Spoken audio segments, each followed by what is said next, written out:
अशोक और कमल बहुत ही पक्के मित्र थे। अशोक के पिता मेवाराम बहुत धनी होने के साथ साथ कंजूस भी बहुत थे, परंतु अशोक का स्वभाव अपने पिता के बिल्कुल विपरीत था। वह दूसरों की सहायता करने में हमेशा आगे रहता था। वह अपने मित्र कमल को बहुत चाहता था। कमल के माता पिता के बचपन में गुजर जाने के कारण उसकी आर्थिक स्थिति बहुत ही दयनीय थी। 12वीं कक्षा पास करने के बाद अशोक शहर चला जाता है। एक बार गर्मी की छुट्टियों में वह अपने गांव आता है और उसी दिन शाम को वह अपने मित्र कमल से मिलने के लिए उसके घर आता है। अरे कमल, क्या हुआ तुझे? इतनी गर्मी में चादर ओढ़कर क्यों लेटा हुआ है और इस तरह से क्यों करा रहा है? अरे अशोक, शहर से आ गया तू।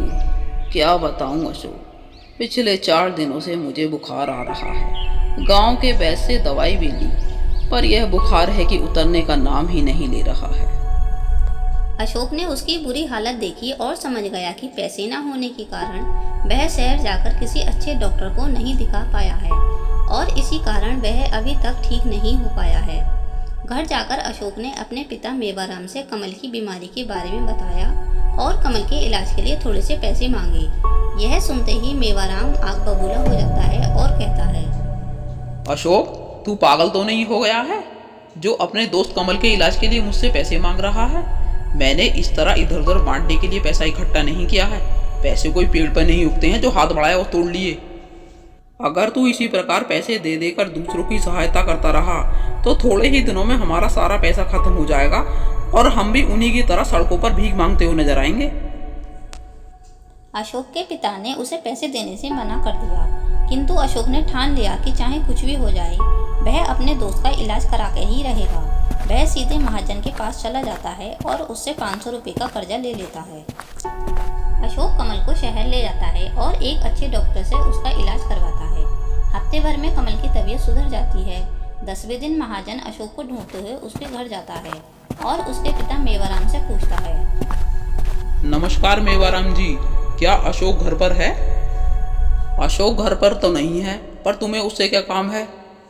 मेवाराम जी, आपके बेटे अशोक ने मुझसे अपने मित्र कमल के इलाज के लिए 500 रुपये उधार दिए थे। वह कहकर गया था कि हफ्ते भर में पैसे लौटा देगा, पर आज 10वां दिन है, उसने अभी तक मेरे पैसे नहीं लौटाए हैं। यह सुनकर मेवाराम बहुत अधिक क्रोधित हो जाता है। वह घर के अंदर जाता है और 500 रुपये लाकर महाजन को दे देता है।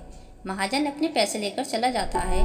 थोड़ी देर के बाद जब अशोक घर आता है तो मेवाराम उसे डांटते हुए कहता है, अशोक, तेरी अकल क्या घास चरने चली गई है? तू जानता भी है तूने क्या किया है? पूरा गांव मुझसे पैसे उधार लेता है और तूने उस महाजन से पैसे उधार लेकर मेरी सारी इज्जत मिट्टी में मिला दी। तुझे शर्म नहीं आई ऐसा करते हुए? पिताजी, मेरा मित्र कमल बहुत ज़्यादा बीमार था और मेरे पास कोई दूसरा चारा भी नहीं था, इसलिए मुझे महाजन से कर्ज लेना पड़ा। इसमें इज्जत की क्या बात है? जब देखो आप अपने पैसों की रट लगाए रहते हैं। मेरी बीमार माँ का भी आपने इलाज नहीं कराया था।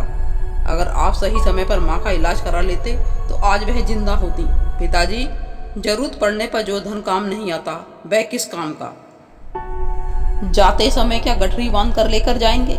सब यहीं रखा रह जाता है पिताजी, कुछ साथ नहीं जाता। उसी समय कमल वहां आ जाता है।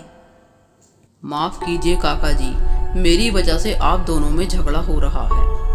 मैंने महाजन को अपने मकान के कागज गिरवी रख दिए हैं और ये 500 रुपये ले आया हूँ। आप इन पैसों को ले लीजिए। 1 साल जमकर मेहनत करूँगा तो महाजन को पैसे देकर अपने मकान के कागज छुड़ा लूँगा। अशोक, तूने सही समय पर आकर मेरी मदद की और यह साबित कर दिया कि तू मेरा बहुत ही अच्छा और सच्चा मित्र है। तेरा यह कर्ज मैं जिंदगी भर नहीं चुका पाऊंगा। तेरा बहुत बहुत धन्यवाद मेरे मित्र। कमल, इसमें धन्यवाद कैसा? मैंने तो सिर्फ अपना फर्ज निभाया है। दुख के समय एक मित्र ही तो दूसरे मित्र के काम आता है। अपने बेटे अशोक और कमल की सच्ची मित्रता को देखकर मेवाराम का हृदय पिघल जाता है। वह महाजन को पैसे देकर कमल के मकान के कागज छुड़ा लाता है और कमल को कागज देते हुए कहता है कि उसे अब उधार के पैसे देने की कोई जरूरत नहीं है।